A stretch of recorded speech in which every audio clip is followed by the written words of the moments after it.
In a world where progress never sleeps, one company stands out as the driving force behind infrastructure and energy solutions.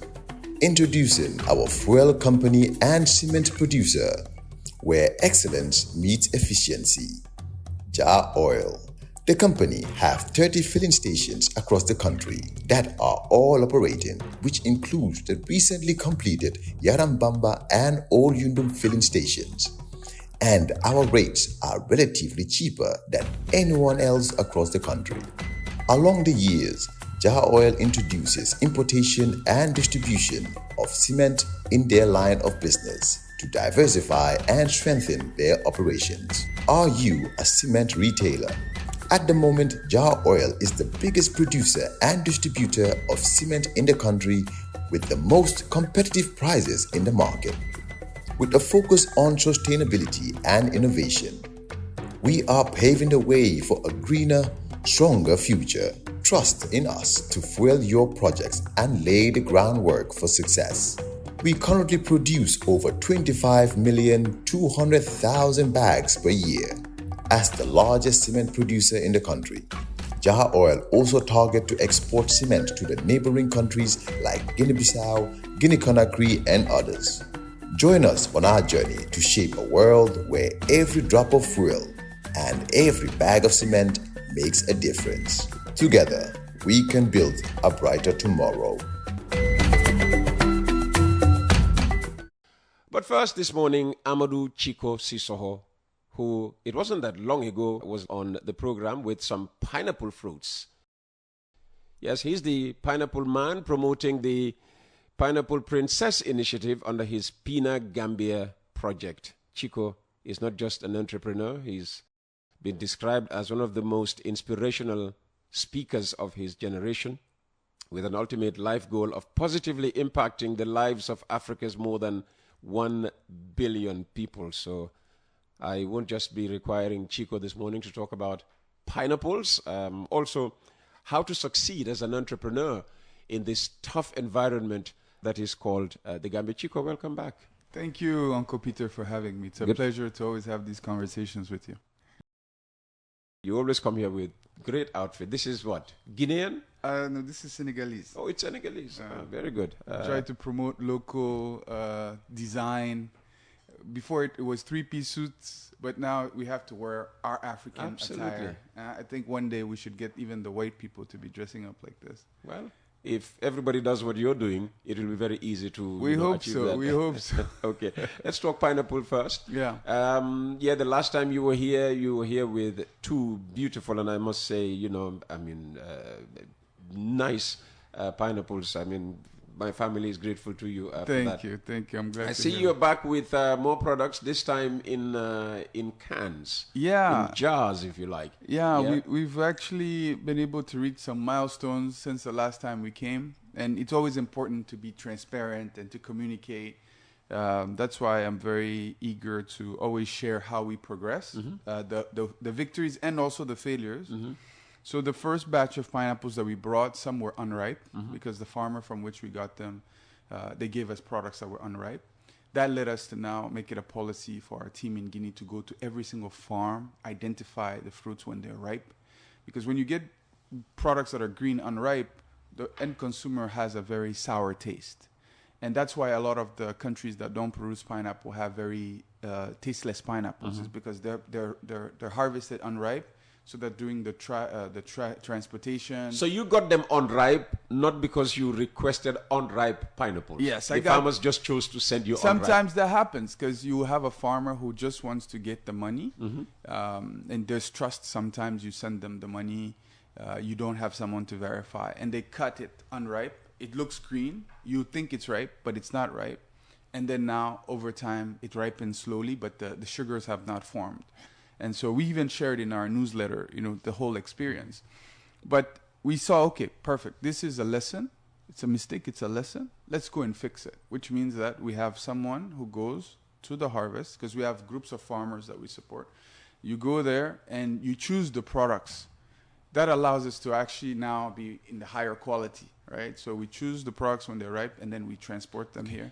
How do your pineapples get transported to the Gambia. I'm trying to see whether there's, any possible explanation why they would choose to send you green pineapples rather than the ripe ones. I mean, so how do they come? Over land or via sea? No, they come overland. They come by road. Okay. Because, we have, supply chain difficulties, especially when things come through the port. Yes.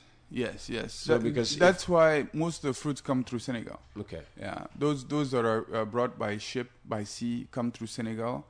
So the imported, the wholesalers here, most of their fruits that are consumed here come through Senegal. Okay. But however, I've spoken with them. They would love for it to come straight to here. It would be cheaper, right? And then it will be cheaper for the population. And in that case, it doesn't have to come overland. It will have to come by sea then. Either by sea or overland. Okay. And find because how overland they have to go through Senegal, and then Yeah, the trade bottlenecks that exist between the two countries. I agree. If you make the Gambia your sole market, like what we're doing currently, it means that your supply chain is from the source straight to the Gambia. Yes, it goes through Senegal, but it goes through only the borders because of how, the geography of the country. Mm-hmm. But it doesn't necessarily mean that it's going to the Senegalese market and then coming here. That's understood, right? yes. Yeah. But the other fruits, because they come from Morocco, South Africa, different places, they come through the port of Dakar. Then from there, the parts that are offloaded in Senegal, then the rest now is transported again here. Okay. So we come straight. That's what we did. And we set up the stand at Tropic Mall, mm-hmm. which allows us to be directly facing our customer segment. Yes. And we did a lot of tasting so that people can taste the pineapple for the first time. A lot of education, sensitization. And it went very well. Oh, fantastic. We sold everything that we brought. We gave samples. And we also partnered with a young woman who's she has a juice company. Yeah. So we've invested with her to help support her by her. naming her. I mean, for this. Yeah, Juicy Lush. Okay. Juicy Lush. She does the juices mm-hmm. with us at the Tropic Mall. And then My Farm Gambia, which is an organization that supports young people, does the training for them. That's Modunjai. Modunjai. Yeah, he was one time associated with them. Okay, yes. Okay. I know Marit and Jim and the team there. So what we did with them is we created a curriculum to make pineapple production easy. So it's going to be the first curriculum in the Gambia and in this region for pineapple production. So that's going to have it online mm-hmm. on their platform. Every single step broken down with videos and tutorials so that anyone who wants to learn, you just watch that video. Right, just to democratize the education. Mm-hmm. And they also have an element of processing. I said, okay, take these pineapples, see what you can do with them. So they made pineapple sauce that I had never tasted before. Pineapple sauce that you can eat with meat, with your meals. This is really, really good. This is a good time to market. No, 100%. Ramadan. I'm telling you. This is pineapple pickle. Mm-hmm. As you know, the pickles are generally with cucumbers, but they've made them. So it has the sweet and also the sour and the salty and a bit of the peppery taste. This also has pepper. Mm-hmm. This is pineapple juice with some citric acid. They found a formula that can be preserved. Okay. And this is pineapple jam. So those who like bread and jam and butter and all. So in the Gambia already, mm-hmm. without even producing the Gambian princess locally, we have created a market for pineapple products. So that by the time we now produce, our producers already have a market for processing and a market for consumption locally.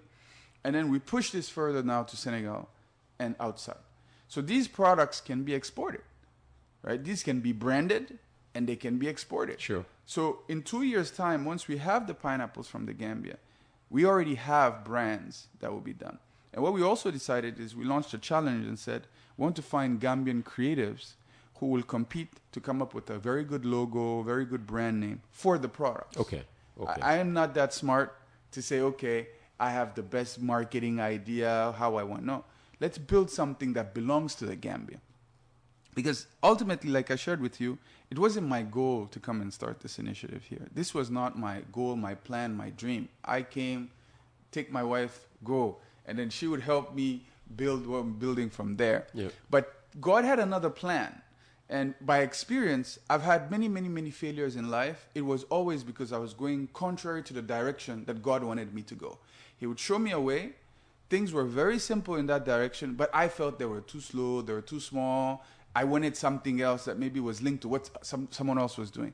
And every time I strayed away, I always had problems. I always had challenges. So now I've learned over time, just follow where God sends you. And so by following this path, this journey has opened up. However, I still believe it's not for me to build alone. And hence why I continue to communicate. People see me on different platforms.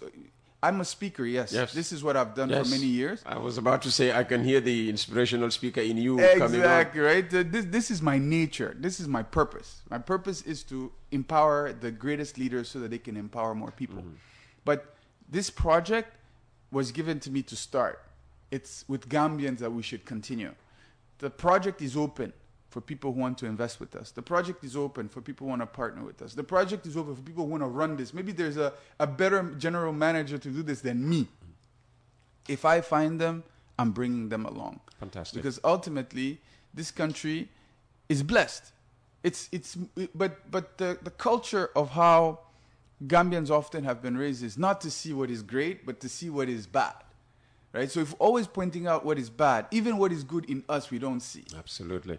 I think I know the direction you're heading into. And in that case, the question is, how do you think some Gambians see you? A non-Gambian everywhere, if you like, on social media platforms with this Pina Gambia initiative and all of that, an inspirational speaker.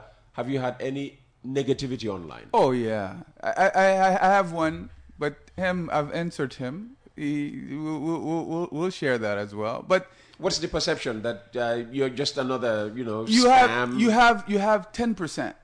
Because I have to be honest, like 90% is inspired. Yeah. 90%. I could even go further, but let's just be realistic. 90% of Gambians that I've met have hugged me, have called me, have thanked me, have prayed for me. I've had a lot of prayers. That's why I know I'm not going to fail, right? I have so many prayers. It's like, I know it's going to work because I believe in Gambians. Gambians are great people.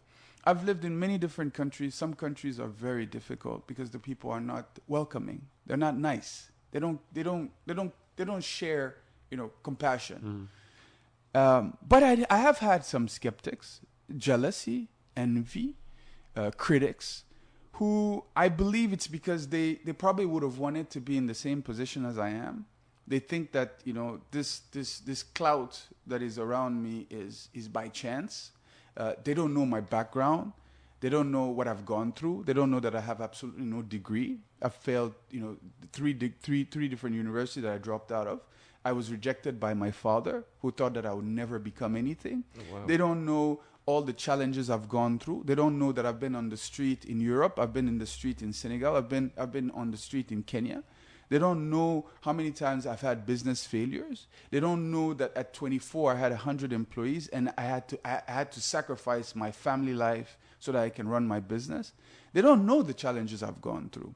They just see me here and think, oh, he just popped out of nowhere. I didn't just pop out of nowhere, right? And probably taking advantage of an unsuspecting Gambian woman. Exactly, right? And even that, to me, this is my partner. This is my life partner. I don't even consider it just my wife. This is my life partner who went to see what I was doing in Guinea, who's a part of what I'm doing. Pina Gambia is her idea. She's the one who coined the word. So them, to me, they're irrelevant, right? Like, they're completely irrelevant. I see them as a hindrance to the rest of the people like me in the Gambia who are trying to do things, but don't have the courage to stand up to them. But to me, they can't do anything to me, right? Like, I've surpassed that stage of my life where someone's opinion or someone's thoughts bother me. I'm not living to impress anybody. I've met with presidents. I've met with paupers. I've slept on a chair, right? I've slept on the floor. I've had everything. Everything I set as a goal I've achieved. I've helped people achieve their goals, but I've also suffered losses that many people, once it happens to them, they can't. I've started my life, rebooted my life several times. So to me, all those things happen to teach me how to do what I'm doing now. And so if I come to the Gambia and I see a problem, and it's not just this problem that we're going to solve. There are many other problems in the Gambia that can be solved. But it requires that focus, right, with the right people, bring the resources together, and then go and tackle it. And I tell people often in my team, I tell them we're not building a Gambian company.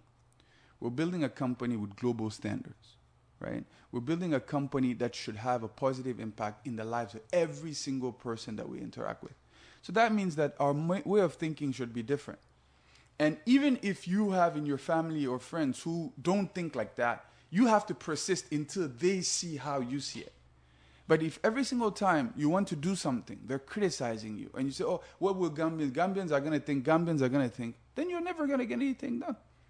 So far, that's been our trajectory, right? And I do this because I need to educate. I need to get the doubt out of people in order for them to believe that this can be done. But if I just come and show, okay, let's do it, or let's say I just came and started producing pineapple, then I'll be doing it for myself. But you're not only trying to educate people who might doubt you per se or what you're doing, but I assume you've chosen to voluntarily, share your story in the hope of inspiring someone, a group of people youngsters who maybe, once they've fallen, they think, well, that's the end of the world. Even you, Uncle Peter, I want to inspire you. You have already. Thank you. I want you to believe that this is just the floor and that there's another ceiling. I want you to know that your voice can touch people who are not even Gambian. I want you to know that the work you're doing has an impact that transforms millions of lives every single day, and that in case you feel challenges, difficulties, backaches, whatever, that you know at least that your work is worthy. But I also want this young man to sit here and to dream bigger, to think that I don't need necessarily to go abroad for my life to be better. I have an opportunity here that I sit here every morning and I listen to some of the most prominent and important people in the Gambia. God has given me that chance out of 2.5 million people. It means one day I too will be sitting here. So what do I need to start doing today so that day, when that day comes, I too will be sitting here being interviewed by Uncle Peter, or helping Uncle Peter so that he can now move on to something else, and then I will be ready now to help his team to grow. I want that to happen because I know it's possible. I want these young Gambians who are going on the back way to know you have a lot of courage. It takes a lot of courage to leave your family and to go. Most of civilization was built by men and women who left their homes. So we respect you for that. We value you for that, for the fact that you want to go and look for a better future. But only after you've tried everything at home. Because that startup capital that you're using, those loans that your parents are taking, that you're betting, it's a bet. But if you use that money to start a business here, if you use that money to start an initiative here, even if it fails, that lesson also is valuable. And it's less painful and less traumatic than what you're going to live when you go through the back way. Because most of the people who went, it's the trauma that makes it difficult for them to recover. I was going to say, we had one that came back and he started a new life with very little money, but he is growing satisfactorily. Now, for those who continue to doubt themselves, they have startup capital, maybe they have 10,000, they have 20,000, 40,000, even 100,000. What does it take to succeed in, some describe this as a very tough environment? First thing first, your mindset. And mindset, it's setting your mind on something. So it's like a radio. See, like you turn a frequency. So someone has turned their radio frequency to West Coast radio. True. You have to turn your brain frequency to success. You have to say, I will succeed no matter what in the Gambia. That has to be the first, that's the first, even if you just say that for a week, right? You just repeat it to yourself without even having any idea of what you're going to do. Just repeat to yourself for a week, every single day, as you're driving, as you're going to school, I'm going to succeed. I'm going to succeed. I'm going to succeed. I'm going to succeed. I'm going to succeed. I'm going to succeed. There's nothing and no one who's going to stop me from succeeding. Once you set your mind on success, your mind starts looking out in the environment for things and people that are going to make you successful. That's what it's called, mindset. So when they say a mindset shift, you have to shift your mindset from this place is hard, this place is difficult, this place is complicated, this place is small, to this place is easy, this place is accessible, there's a lot of opportunities, and I can make it. All those who come here as foreigners, why do you think a lot of them succeed in 1, 2, 3 years? Why do they? Because this is not home. They have a family home who depends on them, right? They have to succeed in order for them to take care of their family home. They have no other option. So they're like, I have to succeed, right? And then they look around and they find one thing that they're really good in, and then they focus on that. It could be mechanic. He's a good mechanic. He's just going to fix the cars in a way that the person will never come back again to his garage. But if you're a mechanic, every time we bring your car, it's worse than it was before. How are you ever going to succeed? You will not have consistent clients. You're not going to tell me that there's only a few radio stations in the Gambia. There are many radio stations that have started. Where are they today? They've closed down, right? Why? Because the people, maybe they even had better equipment than this. Mm-hmm. But management, consistency, customer service, right? Professionalism, all those things are the elements of success. But you cannot have them if your mindset is not set on succeeding. So that's one. Second, your strengths. You have to focus on your strengths. God created each of us unique with a particular set of strengths. It's like if you take a family. In the family, everyone has a role to play. Every single person in a family has a role. Because no one chose their family members. But in that family, you too were given one thing. Maybe yours was curiosity, right? Inquisitiveness. And even sometimes, this Peter asks too many questions, right? Rather than nurturing that, they try to diminish it. But if they put Peter at a young age in things like public speaking, in debates, in journalism, he would flourish much quicker than when he has to force his way into becoming it, right? So if you find your strengths, and your strengths are generally what people appreciate you for.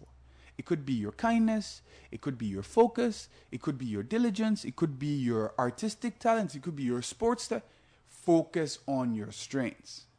Don't spend time reinforcing your weaknesses. Don't spend time listening to people who put you down. Stay with people who believe in you. Stay with people who are going where you want to go. Focus on your strengths. Fantastic. I want you to speak on building success for the future.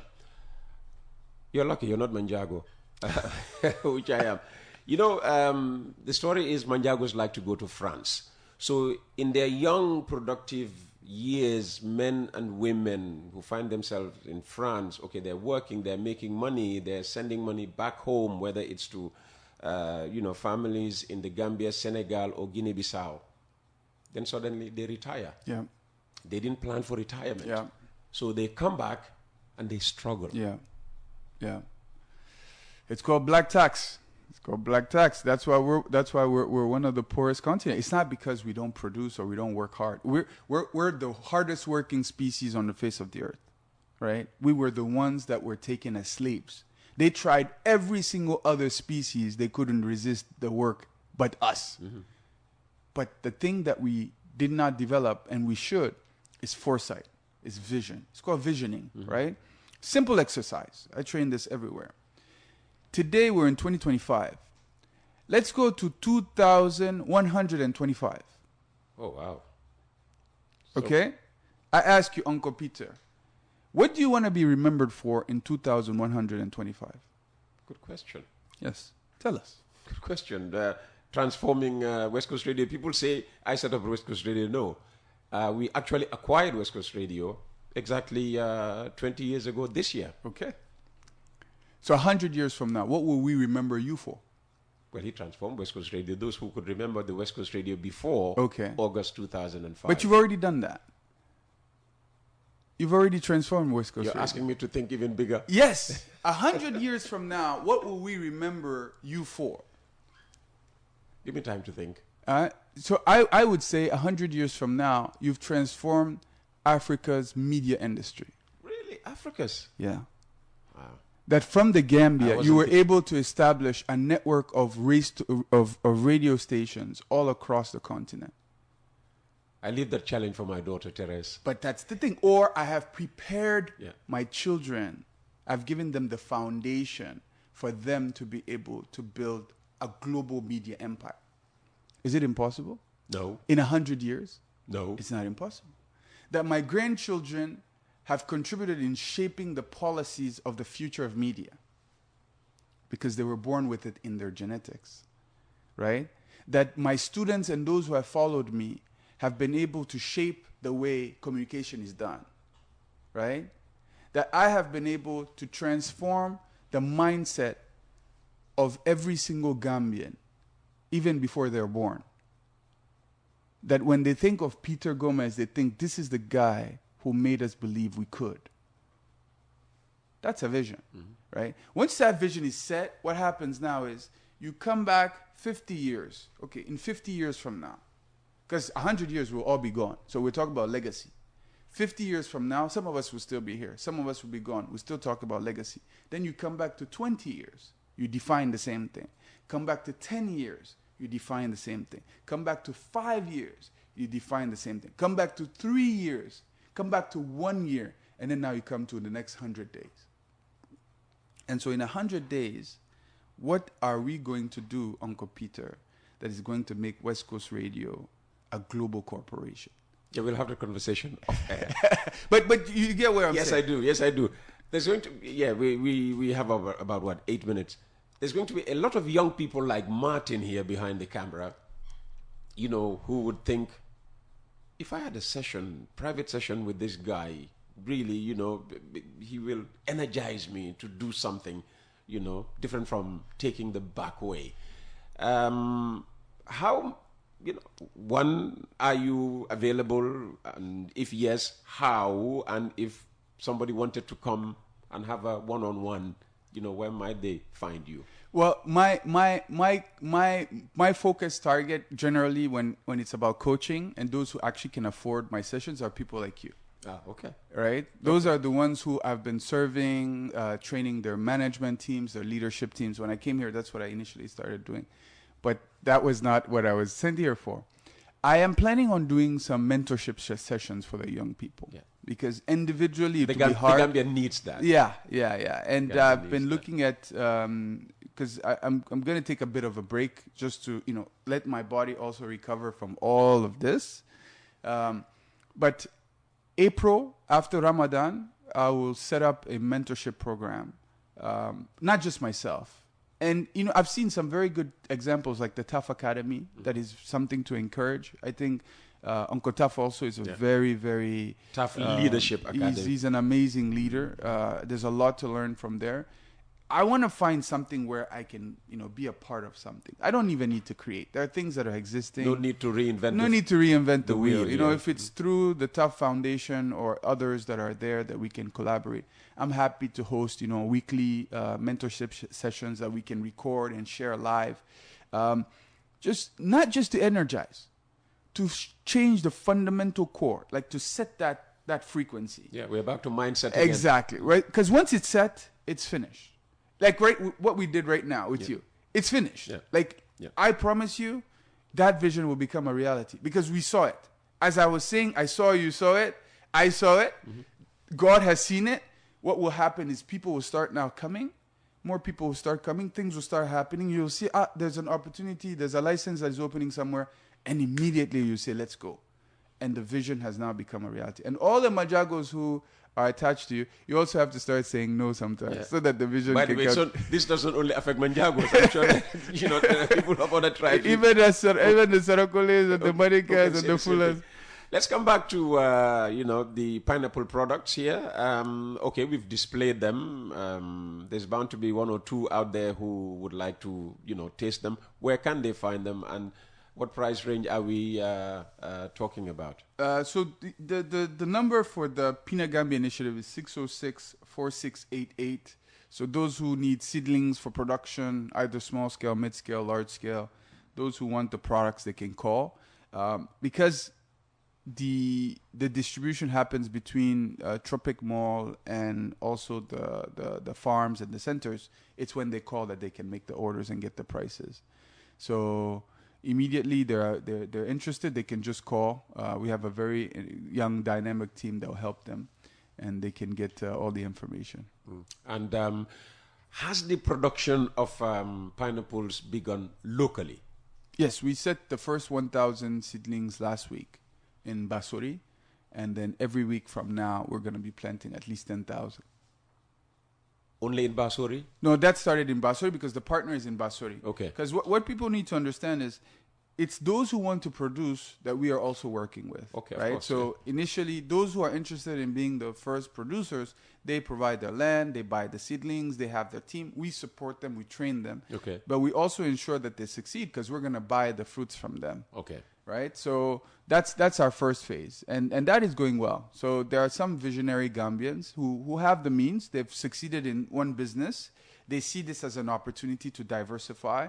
And they're like, okay, I can invest $50,000 in this project and I make 150 over 2-3 years. And I'm a leader in the industry and I'm creating jobs and I'm helping young people and, you know, I'm pioneering something. Those people are there. The rest who want like 1, 2, 3 seedlings for their home, I like those people too because they're home gardeners, right? They're training themselves, they're preparing themselves to feed themselves because the more you produce your food at home, the healthier you become. Okay. It's not like they would produce 1, 2, 3 to sell to, not necessarily. Yeah, it's just for home consumption. But it shows, you know, the passion people have for farming. And Gambians are really dedicated to this project. We're really grateful. I want to thank everyone, every single person who has reached out, who has, you know, prayed for us, who has encouraged us. We're very grateful. Those who have supported us. The Central Bank of the Gambia that is very active in promoting social development financing. Also, they're doing a lot for the capital markets. All that is going to be something that's going to be beneficial. But not putting money directly into your initiative. It's not their job. It's not their job to put money in our initiative. Their job is to create the environment that makes it easier for us to mobilize resources. Okay. Right? We want to work to attract a lot of money into the agricultural sector in the Gambia. And there are many things that are happening here that are favorable for that. From the finance and the central bank side, in terms of Islamic finance, I think we really believe the Gambia has a great position to be a leader in agricultural financing. So we want to be some of the pushers for that as well. But yeah, it's not the job of the public institutions to finance some of these projects. We as entrepreneurs also need to be able to find our own sustainability. All right. You have just one more minute left, of the 30 allocated to you this morning. How would you like to use that 1 minute up? Maybe I want to thank you, Uncle Peter. Oh, no, not at all. Maybe talk to young people like Martin. Yeah, here. Martin. Yeah, Martin. Because Martin might be sitting here. You know, you think, well, he's doing productive work. I mean, every morning he goes and helps film. And then edits, and he might be considering taking the back way. You never know with these young people. Yeah. So I want you to dissuade him from the back way. Okay, I think if you're going because you've tried everything possible here and it hasn't worked, then sometimes you need to go so you can see what that is, right? But if you're here and you have not gone out in the street to sell, you have not started an initiative in your home, you have not sold your clothes so that you can start your business, you've not used your phone to be filming and creating content. If you're here and you have not volunteered in an organization to gain experience, if you have not gone and sent 300 CVs, well-written CVs, not CVs with English errors and everything and ChatGPT, then you still have to do your work. Because ultimately, your parents gave you life, but it's not their role to make you succeed. Your role to success is yourself. And your children also, because you're going to have children one day. They're going to start from where you ended. So what are you going to leave for them if you're not able to do something for yourself? So Martin and all the ones like you, the ladies and the gentlemen, your future is in your hands. You are responsible for your destiny. You're responsible for your success. You're responsible for your failures. And if you have not turned every single rock, right, every single rock, then you're not set for succeeding. Even if you go there, you're not going to make it, right? Try everything possible to get ahead, to start, and don't listen to the critics. Anyone who you hear criticizing you, ban them from your life. Cut them off. Because all those people who have made it here in the Gambia, they have one thing in common. selective hearing, right? They only hear the positive. The negative is so loud, Yeah. right? It's so loud that you have to have like a voice in your head that just tunes it down. And once you do that, even with this phone that you have, you can be able to, to change the world. Absolutely. Every single person who passes here tells a story. Why don't you, at the end of the day, take that and tell your story? This is what I learned from this, and make it a segment on the radio. Automatically, young people now can be able to segment and digest, right? It's called now West Coast Digest, right? Coffee Digest, right? You can digest what I've said and make it accessible to them in local language. And then they will understand better because it's coming from you. I can't speak in Wolof, I can't speak in Mandika, I can't speak in Fula. But you can have a short segment. Every single person who comes here, ministers, business people, religious people, because that's where you are. Your opportunity is exactly where you are. Fantastic. So I water my garden where I am. That's why it's green. Amadou, thank you so very much. Thank you, Uncle And Peter. that's Amadou Chico Sissoko. In a world where progress never sleeps, one company stands out as the driving force behind infrastructure and energy solutions. Introducing our fuel company and cement producer, where excellence meets efficiency. Jar Oil. The company have 30 filling stations across the country that are all operating, which includes the recently completed Yarambamba and Old Yundum filling stations. And our rates are relatively cheaper than anyone else across the country. Along the years, Jar Oil introduces importation and distribution of cement in their line of business to diversify and strengthen their operations. Are you a cement retailer?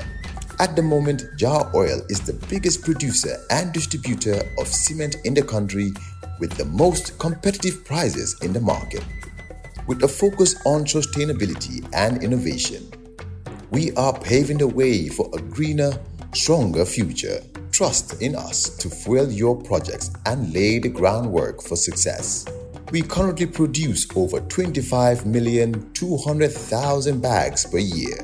As the largest cement producer in the country, Jar Oil also targets to export cement to the neighboring countries like Guinea-Bissau, Guinea-Conakry, and others. Join us on our journey to shape a world where every drop of fuel and every bag of cement makes a difference. Together, we can build a brighter tomorrow.